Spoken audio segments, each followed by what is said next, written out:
Mesdames et messieurs, nous allons à présent vous présenter Candice Roland, qui est marraine de nos bachelors. Candice est une journaliste de sport et commentatrice de matchs de football. Et c'est une marraine particulière pour nous, évidemment, puisque c'est une ancienne étudiante de l'EDJ. Elle a été diplômée en 2008 et elle était alors majeure de sa promotion. Son stage de fin d'études lui permet de travailler pour RTL et pour l'équipe. Et ses premiers directs à la radio l'amènent à commenter les rediffusions des Jeux Olympiques d'été de 2008 à Pékin. Et elle couvre ensuite les matchs de la Ligue 2 française, où elle se distingue par une analyse perspicace des matchs. Elle est ensuite rédactrice et chef d'édition pour l'équipe TV. Au cours des années 2010, on la sollicite notamment pour présenter des matchs de la Ligue des Nations, de l'UEFA, ainsi que d'autres événements nationaux et internationaux.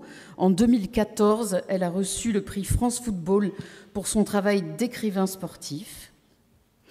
Elle commente aujourd'hui des matchs de foot de très haut niveau, et ce n'était encore jamais arrivé à une femme journaliste de sport en France avant elle.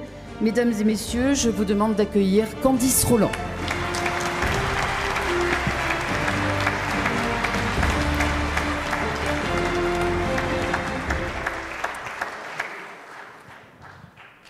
Bonjour à tous.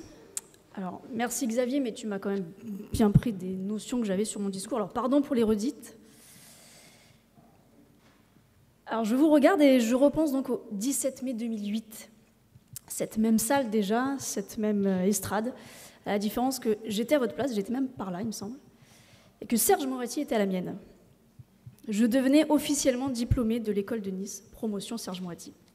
C'était l'école nouvelle à l'époque, d'ailleurs. Alors vous comprendrez mon émotion et ma fierté toute particulière d'être avec vous aujourd'hui. La boucle est bouclée. 2008, c'est loin et c'était hier. On utilisait la 3G. Apple avait sorti son premier iPhone. Il n'y avait qu'une étoile sur le maillot des Bleus. Christian Estrosi était déjà maire de Nice. La ville qui ne comptait d'ailleurs qu'une seule ligne de tramway. Et vous, je pense, il me semble, vous n'étiez encore qu'à l'école primaire. En 2008, j'écoutais donc le discours de Serge Moretti. Et désolé Marie, tu nous as dit l'inverse tout à l'heure, mais je n'en ai pas le moindre souvenir. D'ailleurs, vous ne vous souviendrez certainement pas de ce discours, et c'est très bien ainsi. Parce que ce qui vous attend, le chemin que vous allez emprunter, c'est à vous de le définir, c'est à vous d'avancer, c'est à vous parfois d'enfoncer des portes, de les bousculer, de renverser, d'embêter, de proposer, d'oser. C'est à vous d'écrire votre histoire de journaliste. Vous êtes journaliste, diplômé de l'école du journaliste de Nice. Vous êtes formé pour raconter l'actualité d'aujourd'hui et de demain, et vous allez rencontrer bon nombre de défis, et le premier de tous, selon moi, la méfiance, voire la défiance vis-à-vis de notre métier. Je vais faire dans le classique une citation d'Albert Londres. Était de porter la plume dans la plaie, disait-il. C'était la mission principale du journaliste. Mais de nos jours, nombreux sont ceux qui nous pointent du doigt et qui nous voient comme la plaie. Mais il ne faut rien lâcher, ne pas baisser les bras pour exercer ce métier avec la passion qui est indissociable de notre profession. Cette passion vous fera avancer et elle vous guidera en cas de doute. En 2008, j'étais donc sur ces bancs, fière de mes 2 ans à l'école de Nice, mais impatiente de savoir et découvrir ce qui m'attendait. Et je le sais, c'est votre cas aujourd'hui. Il y a sûrement du stress aussi, parce que l'avenir fait peur. Mais il excite aussi. Alors faites de cet avenir un moment excitant. Vous connaîtrez des victoires, des défaites peut-être, et des nuls aussi. Aujourd'hui est le coup d'envoi d'un très long match. Un match de 43 ans, je vous le rappelle, si vous voulez une retraite à taux plein. Et nous ne sommes pas à l'abri d'avoir un peu de temps additionnel. Les chiffres, justement, 6 pour être précis. Un numéro que vous allez adorer apprendre, que vous allez adorer connaître par cœur. Ça va être, pour moi, la première quête en tant que journaliste, obtenir votre carte de presse.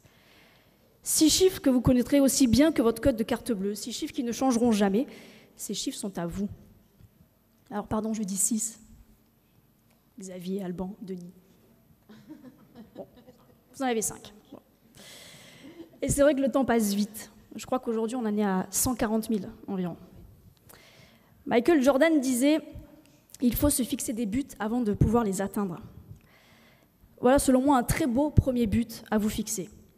Et venant d'une ville du Sud très axée sur le foot, permettez-moi d'ajouter alors comme un encouragement, droit au but.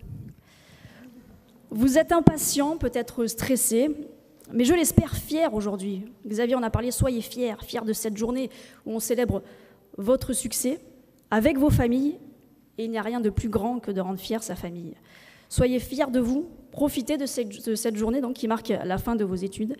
Fini la lecture imposée, l'exercice de littérature et d'écriture, ces 40 lignes à écrire en 40 minutes. Marie, je te le dis, vous avez traumatisé des générations d'étudiants. Voilà. Mais on a appris à jouer avec la pagination. Word.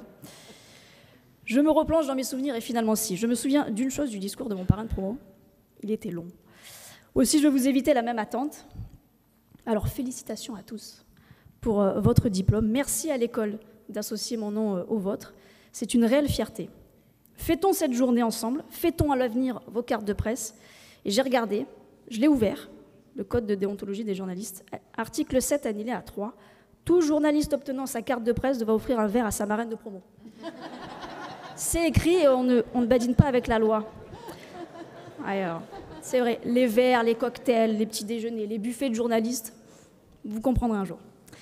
Je vous attends donc en rédac, sur le terrain. Je vous souhaite la bienvenue, chers consoeurs et chers confrères.